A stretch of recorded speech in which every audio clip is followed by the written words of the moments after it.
Fala galera, tudo bem com vocês? Então bora lá para mais uma videoaula de ciências com a professora Raquel. Na aula de hoje nós falaremos sobre a célula, que é a unidade da vida. Para quem está acompanhando, nós estamos na página 38. Então vejam, a citologia é o nome dado à parte da ciência, ao ramo da ciência que vai estudar as células. Então, ela estuda as estruturas das células, as funções e as suas formas de reprodução. A célula foi observada pela primeira vez, pessoal, em 1665, tá? Pelo Robert Hooke. Ele examinava alguns pedaços de cortiça, de madeira, através de lentes de aumento. Mas a teoria celular, com as informações sobre as células, ela só foi descrita em 1839, tá? Essa teoria ela determina que a célula ela é a menor unidade representativa de um ser vivo. Ou seja, todos os seres vivos são compostos por células, É a menor unidade. Agora, alguns seres vivos, eles apresentam trilhões de células, como é o caso do ser humano, e outros seres vivos são unicelulares, ou seja, apresentam uma única célula, como, por exemplo, os protozoários e as bactérias, tá? São seres vivos que nós falaremos mais adiante, tá bom? Mas eles têm apenas uma única célula. Agora nós vamos falar sobre uma relação entre a forma e a função de cada célula. A forma das células, o formato que elas terão, vai contribuir para que a sua função seja realizada com mais eficiência. Então, de acordo com a função da célula, ela vai ter uma forma, um formato diferente, tá? Por exemplo, os neurônios, eles têm, observem na imagem, várias terminações, E essas terminações, elas vão facilitar a passagem do estímulo nervoso.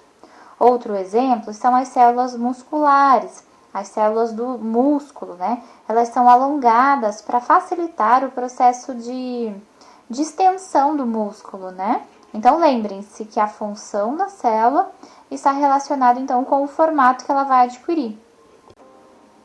As células do nosso corpo, elas são formadas por 3 estruturas básicas.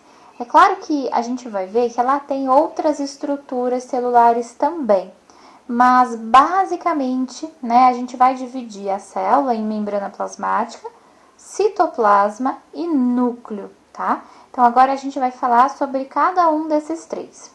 A membrana plasmática, ou também chamada de membrana celular, é o componente fundamental, pessoal, tá? É a estrutura que vai envolver a célula, ou seja, ela separa o meio interno, ou seja, o meio de dentro da célula, ela separa, então, esse meio de dentro, essa parte de dentro da célula, da parte de fora da célula, Então, é a estrutura que vai envolver a célula. A membrana plasmática, ela é composta por proteínas e por lipídios, tá?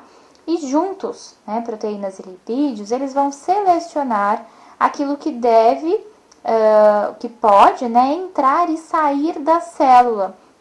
Então, vejam, a membrana plasmática, ela apresenta uma propriedade chamada de permeabilidade seletiva. O que vem a ser isso? Ela é como se fosse um porteiro da célula e ela é quem vai determinar o que pode entrar e o que pode sair. Quem pode entrar e quem pode sair de cada célula, tá?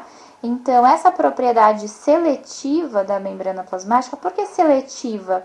Vem de selecionar, certo? Então, a membrana plasmática seleciona quem entra e quem sai da célula. Então, essa propriedade a gente chama de permeabilidade seletiva.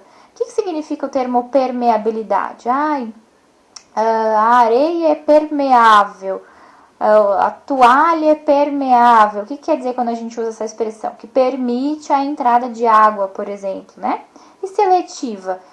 Nem todo mundo vai entrar, Então, ela vai selecionar. Então, por isso que essa propriedade vai se chamar permeabilidade seletiva. Então, a gente vai permitir a entrada de todo mundo? Não. E é a membrana plasmática, então, composta por proteínas e lipídios, que será responsável por essa entrada e saída, quem entra e quem sai. Tudo bem? Bom, a membrana celular, ela vai ter a função de proteger as células, regulando a entrada e a saída, então, de substâncias, tá? Mantendo-as unidas por meio de diversas ligações e reconhecendo os agentes necessários ao seu funcionamento. É por isso que, então, ela vai permitir ou não permitir a entrada de alguém, verificando a necessidade da entrada ou a saída de uma determinada substância, tá bom? Como se fosse, então, um porteiro. Ah, você precisa mesmo entrar aqui? Não, não precisa, então você não vai entrar. A célula está precisando de você? Não, não está. Então você será barrado. Não pode entrar, tá bom? A membrana plasmática, ela também é flexível. E é uma característica que vai conferir, então, uma forma a cada tipo de célula, que é o que a gente falou anteriormente. A célula não vai variar de formato de acordo com a função dela? E ela consegue fazer isso porque ela é flexível, né? Então, ela consegue ir se moldando, tá bom? Como nós já falamos, a forma das células normalmente está relacionada à função que ela exerce, não é isso? Agora a gente vai falar sobre o citoplasma. Ele é o constituinte celular em maior proporção. Ele é formado por água e por componentes minerais, além de algumas estruturas orgânicas.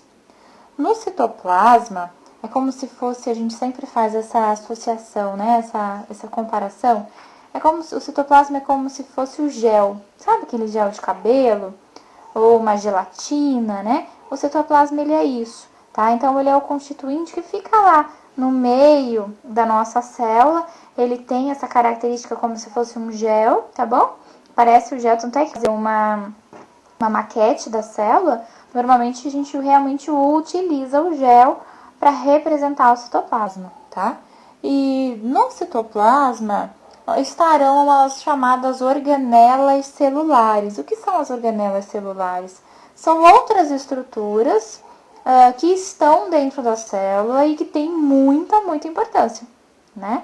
Cada organela celular vai apresentar uma função. Então, por exemplo, nós falaremos ainda sobre as mitocôndrias, o retículo endoplasmático, o complexo golgiense, os ribossomos e os lisossomos, tá? Que a gente vai estudar daqui a pouco, tá bom? Então, todas essas organelas celulares estão lá mergulhados no citoplasma, tudo bem?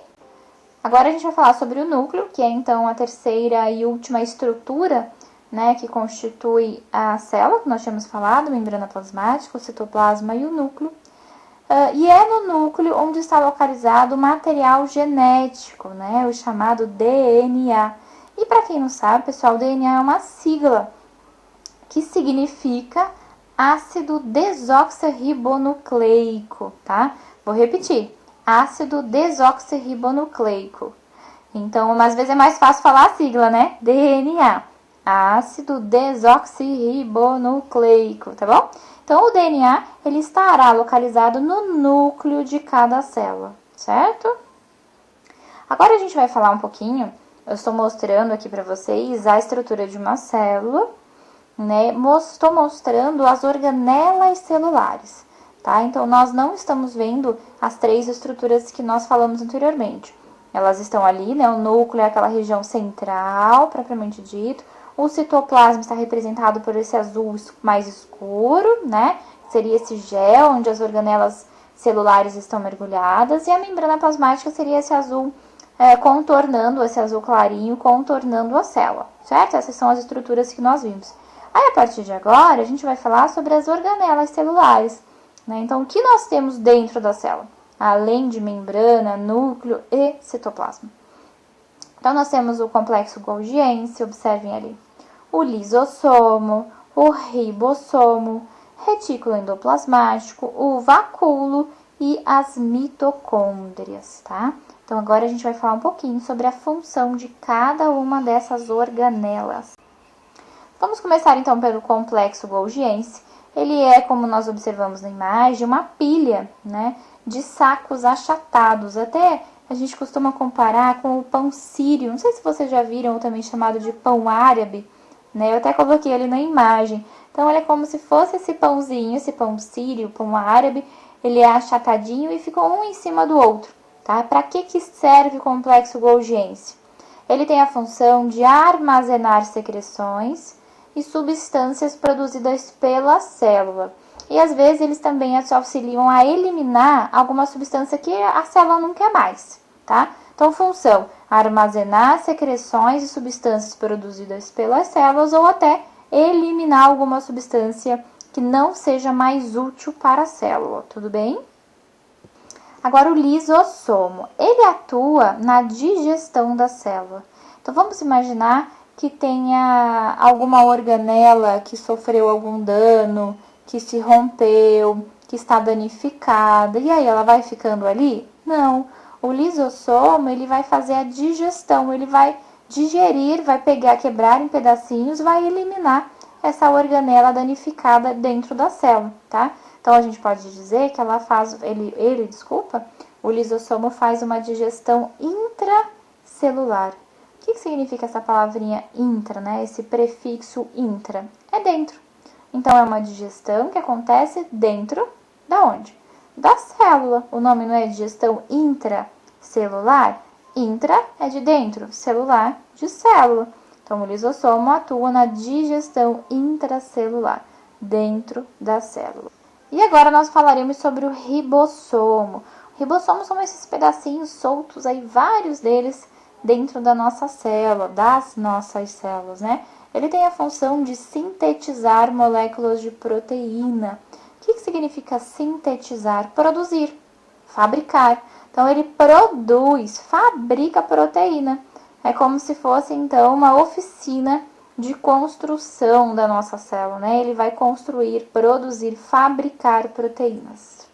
Agora nós vamos falar sobre as mitocôndrias. São essas organelas celulares em forma de bastão.